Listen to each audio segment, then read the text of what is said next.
কেউ কথা রাখেনি। ৩৩ বছর কাটল, কেউ কথা রাখেনি। ছেলেবেলায় এক বষ্টমী তার আগমনী গান হঠাৎ থামিয়ে বলেছিল, শুক্লা দ্বাদশীর দিন অন্তরাটুকু শুনিয়ে যাবে। তারপর কত চন্দ্রভুক অমাবস্যা এসে চলে গেল, কিন্তু সেই বষ্টমী আর এলো না। ২৫ বছর প্রতীক্ষায় আছি। মামাবাড়ির মাঝি নাদের আলী বলেছিল, বড় হও দাদা ঠাকুর, তোমাকে আমি ৩ প্রহরের বিল দেখাতে নিয়ে যাব। সেখানে পদ্মফুলের মাথায় সাপ আর ভ্রমর খেলা করে। নাদের আলী, আমি আর কত বড় হব?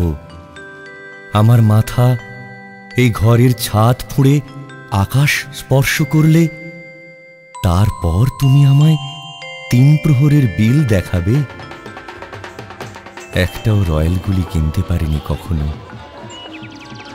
লাঠি লজেন্স দেখিয়ে দেখিয়ে চুষেছে লস্কর বাড়ির ছেলেরা। ভিখারির মতন চৌধুরীদের গেটে দাঁড়িয়ে দেখেছি ভিতরে রাস উৎসব। অবিরল রঙের ধারার মধ্যে সুবর্ণ কঙ্কন পরা ফর্সা রমণীরা কত রকম আমোদে হেসেছে। আমার দিকে তারা ফিরেও চায়নি। বাবা আমার কাঁধ ছুঁয়ে বলেছিলেন, দেখিস একদিন আমরাও। বাবা এখন অন্ধ,